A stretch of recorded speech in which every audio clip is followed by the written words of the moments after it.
Hi, welcome to Blacticulate, a podcast series featuring UK young black professionals, where we find out how they do what they do, so you can too. Or not. After all, it is your life. Guys,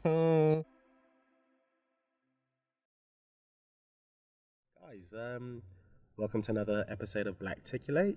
And in front of me, we've got Joy. Now, I'm not even going to try bother saying your surname because, boy, I should be ashamed of myself being a Nigerian and I can't pronounce it. It's Gharoro. It's Gharor-Akpojotor. Killer. I know, right? My father was like, "Okay, let's see how we can make this hard. Let's make this real. Let's make it real, so people aren't even just gonna be mistaken." But anyway, so guys, Joy is like one of my best friends. Hi. And I'm gonna let her explain what she does and like who she is, and you know we're gonna get into the meaty, gritty, neat, lemon squeezy, all that good icky stuff, right? Yeah. Okay. So like what I do, I am a producer and a writer. I write films and plays, produce short features, commercials, corporate, anything. I make it happen. But that's not your only hat, is it? I mean, but is that the hat you want to be labelled as? A producer, first and foremost? Because you're also a screenwriter. Yeah. I mean, it's one of those things where it's a funny one because, like to me, they're both kind of equal. So it's either going to be, I mean, I tend to go producer-writer. I think just because I produce more than I write. Okay. But, yeah, I think it's a bit of both. Okay. Well, you have done something quite brave recently. Yeah. It's Joy has quit her job. Now, I want to talk about that. What were you doing that clearly wasn't your passion and wasn't producing that you decided to quit? Why did you quit, number one? Why now?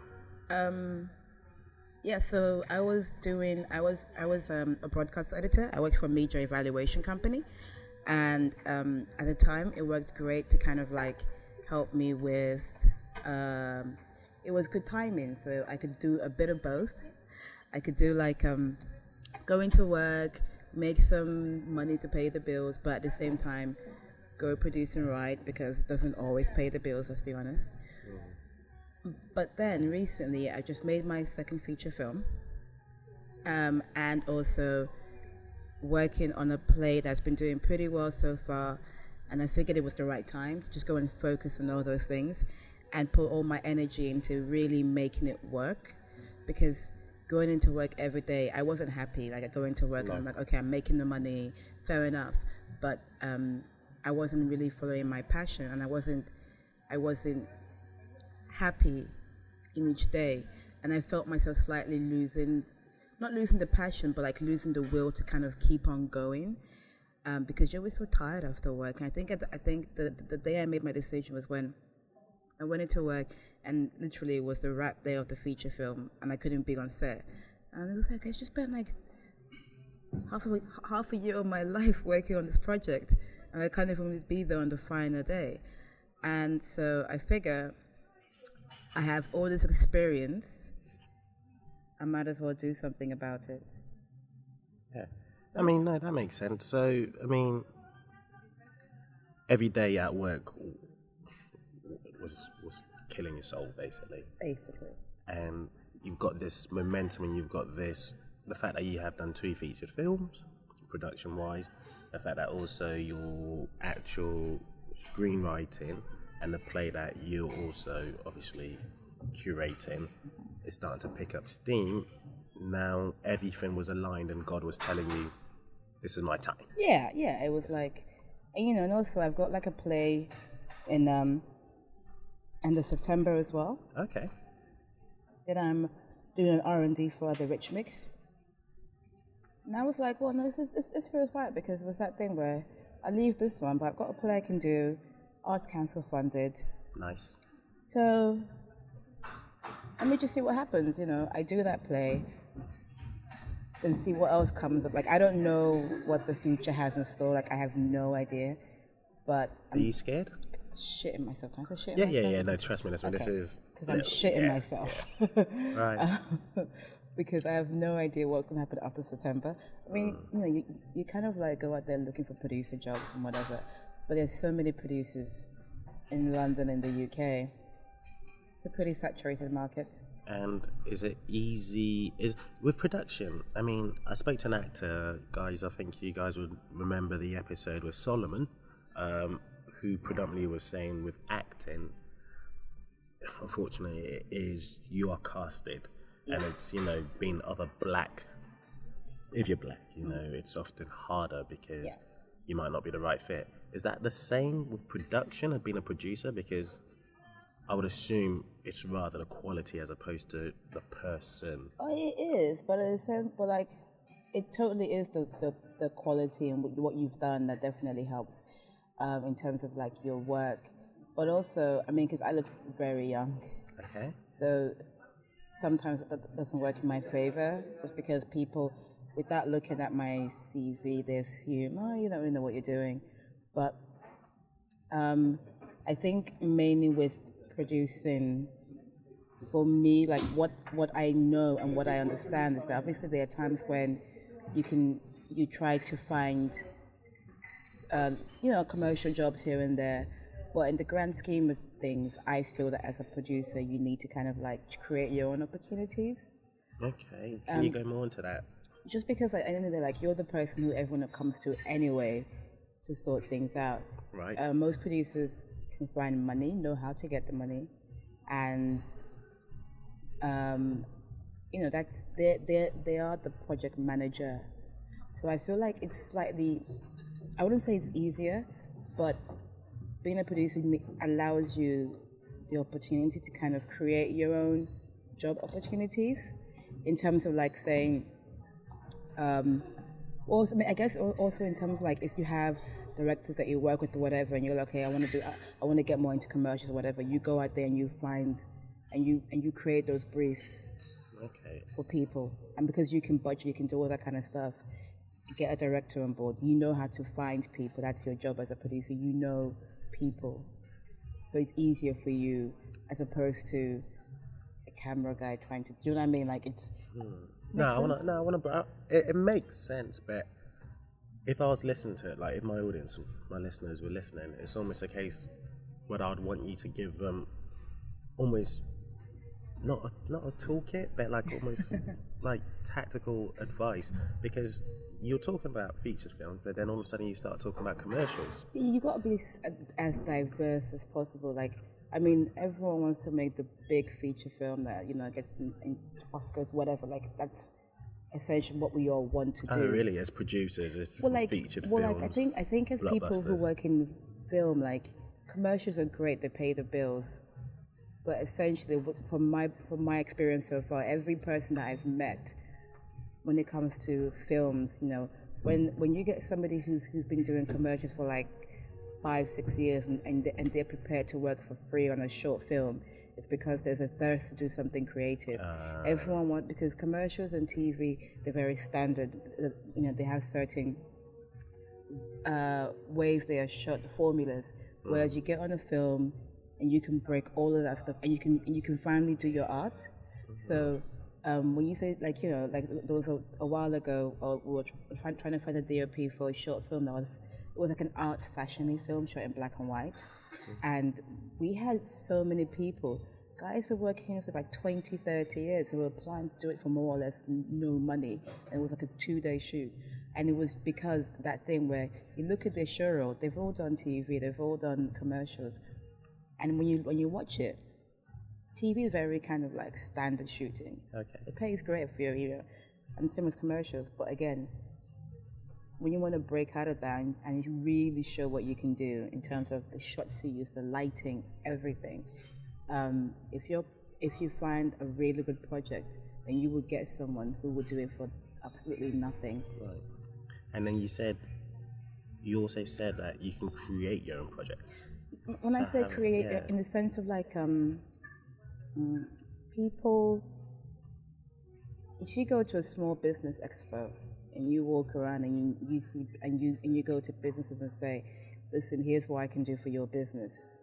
I can give you this promo. I've got a friend who I was speaking to yesterday. he's a director, doesn't really produce. He always comes to me to produce things. But he was saying to me yesterday that there's a guy at his gym who has like a startup app or whatever, and they've been talking about it for ages. And and then he said to him, do you want a video for this? And he pitched him this idea, and he pitched him the idea for a video. He pitched him what he could do with the video. And now the guy's like, yeah, okay, I'll do the video. It'll cost about $5,000, which isn't really a lot of money for a video in terms of like what he wants to do. But he's still creating his own jobs just by meeting the guy in his gym, who was talking about an app. I mean, it's things like whereby you have to know that people, basically you have to tell people that they need you. I'll rephrase that. Okay. You have to make people understand that they need you, even if they think they don't need you. Yeah. So like up until this point, these guys they know nothing about film, but they've been told that this particular strategy will help them, because the good thing about video is that it's easy communication. Yeah. Yeah. Agreed. Okay, so we've tackled basically the two sort of versions of production: featured films, which is more creativity, commercials and TV, which is more has a more of a formula, and therefore it's more about actually just putting a roof over your head and food and stomach. Exactly. And then being resourceful enough insofar as you can literally pitch to anyone how video content will help their business. Mm-hmm. What challenges now are you facing? Because the challenge, I think it's a mindset shift, because literally going from having that security of like, okay, well, I'm gonna get a paycheck another month, that'll cover my bills. I can still go and do A, B, C, D. I might get better money here, might get better money there, but if I like it, I'll do it. Now I guess it's like being more strategic in what I pick, and also like. Because literally, like on the way here today, I was doing my to-do list. Okay, right. Of like, people I had to email, and I was like in the bathroom this morning. I was thinking about like different ways of like using the things I've done and skills that I have to kind of like to get those jobs. Stuff like, because also thinking out of the box as well. Okay, that's such a cliche. I know. What does that even mean? But it's true, because I was thinking to myself this morning. I was thinking to myself that I've done work for international companies in London. I've had like British Airways India. They came over to London and more or less handled all their shooting for them in London. It's something I can do for any other company. Yeah. But it's like figuring out a strategy to reach out to international companies and say, FYI, here's what we can do for you if you come and shoot your commercial in London, or whatever you want to shoot in London. This is what we can offer, or me, we, whatever. And also stuff like just again like those small businesses. It's kind of like more a case of having to strategize now. I guess is the main challenge, finding a strategy to kind of like say, okay, here's what I need to do in order to make this work in the long term, because in the past, most of the jobs that I've done producing-wise, I've been fortunate enough to have them come to me.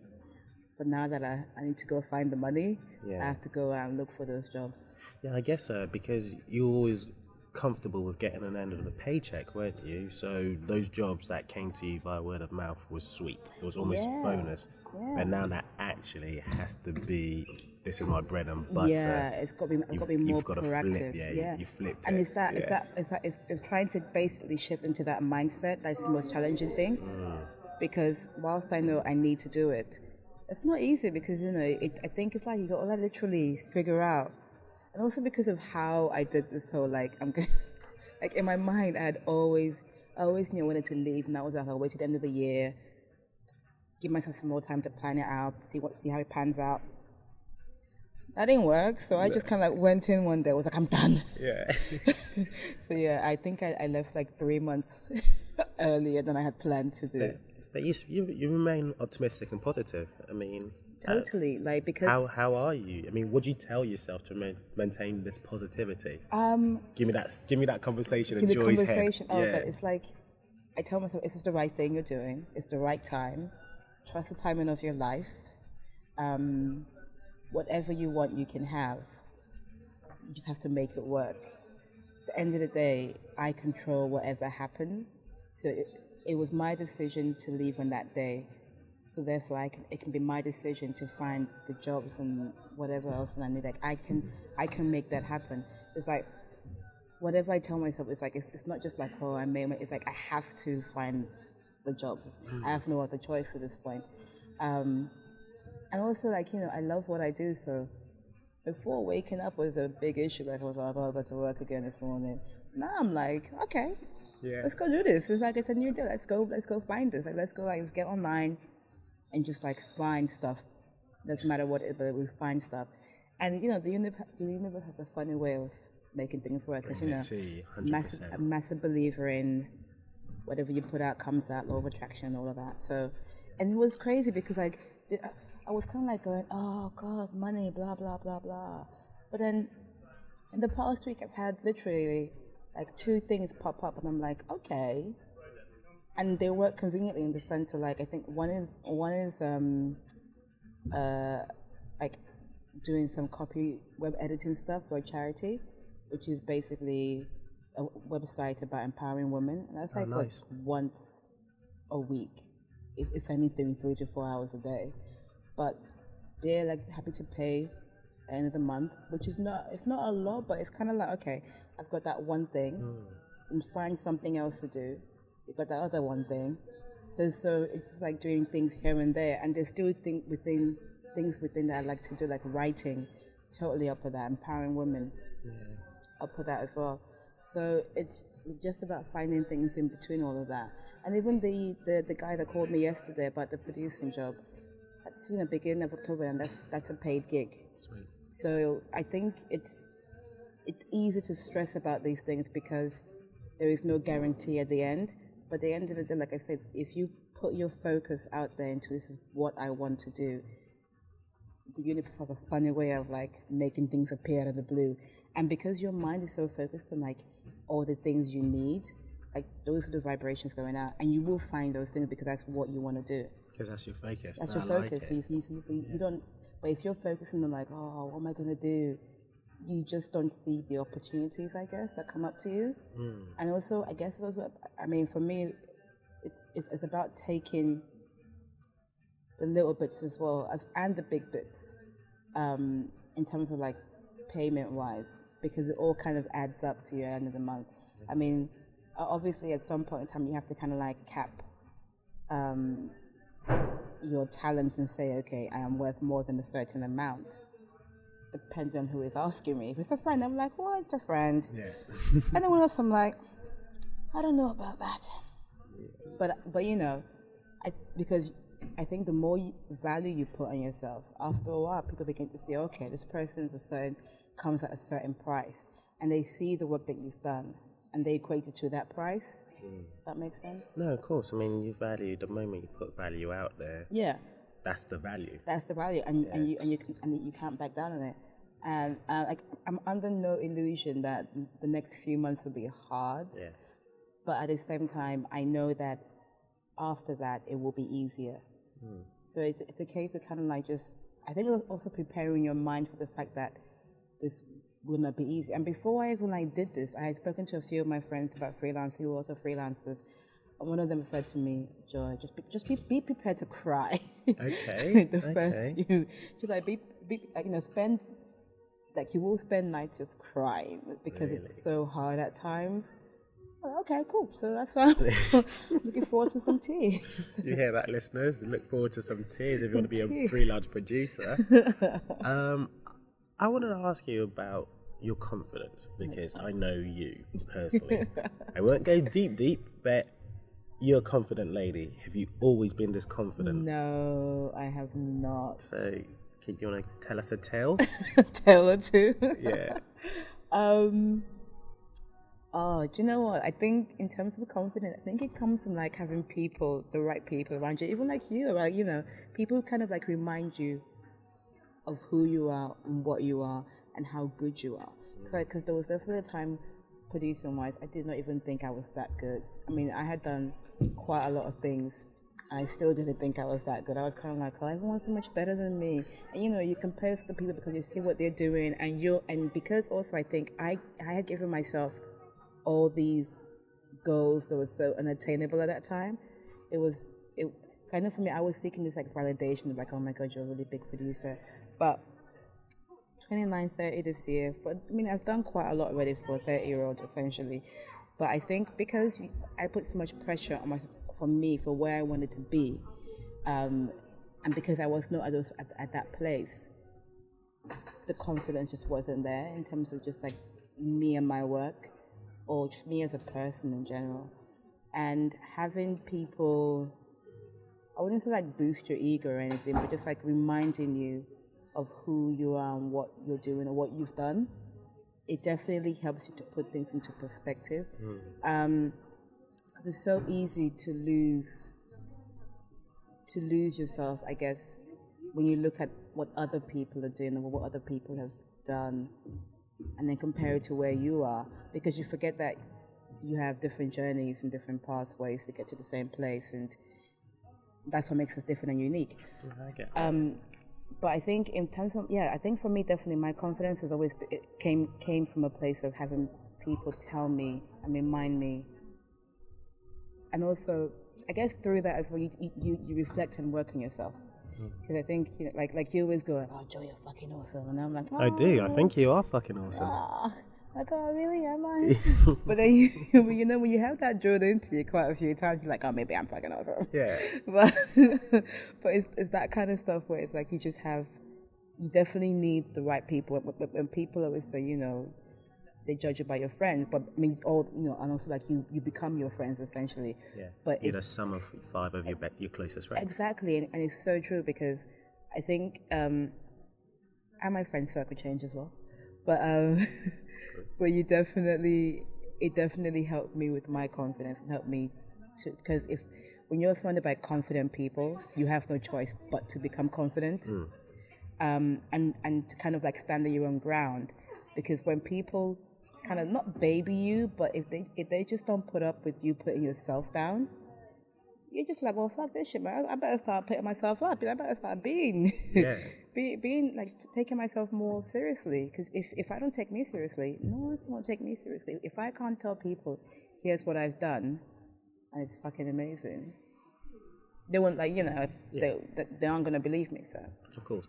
So I've got a couple more just to round up, because we are hitting that half an hour mark. Yeah. So, as you know, this podcast is all about positive actions. Yeah.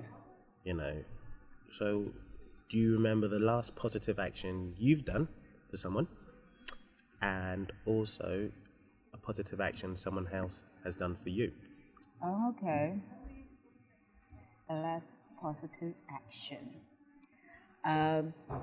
I'm doing one today. Okay. Like after this, I'm gonna go pick up Tara, one of my other best friends. Tara's clothes from Zara in Stratford.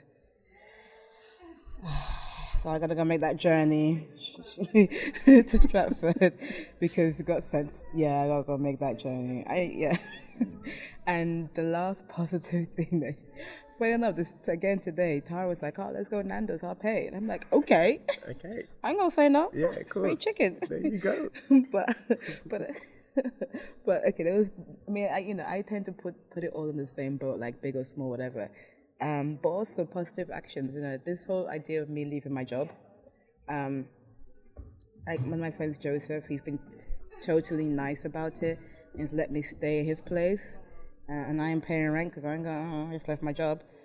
So that's something I'm really grateful as well, in terms of just like having that space. Something that I've done for people. The small stuff is. It's a small,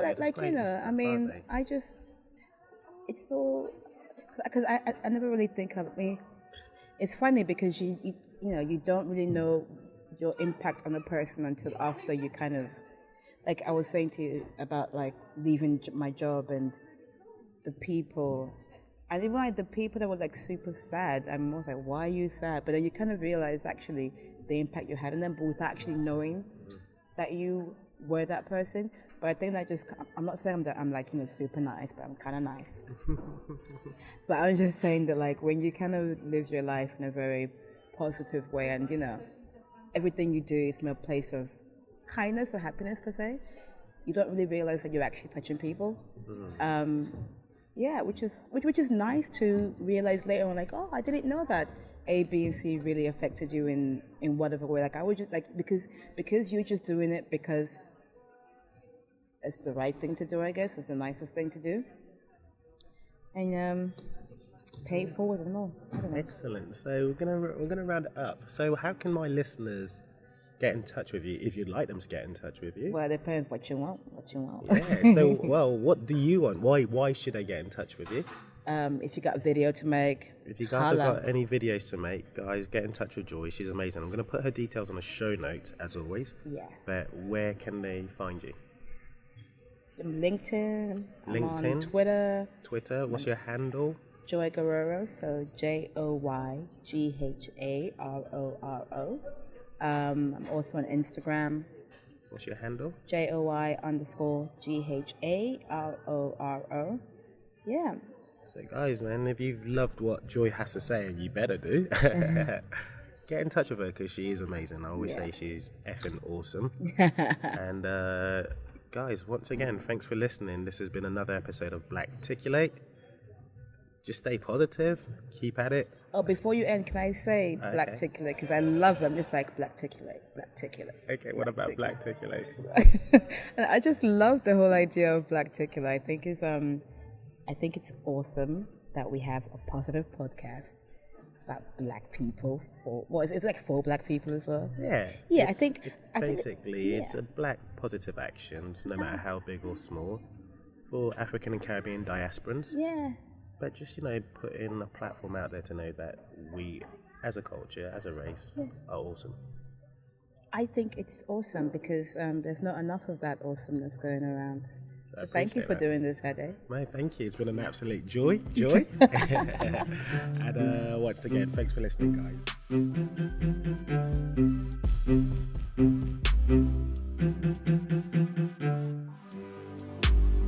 Hey, guys. We really appreciate you listening, and if you have any feedback, please leave it in the comment section below. Also, all the info about the guests, the links and the resources we speak about will be in the description below. And last but not least, please do get in touch if you can teach us how you do what it is you do. Because after all, Blacticulate is all about empowering and upskilling the community. Thanks, guys.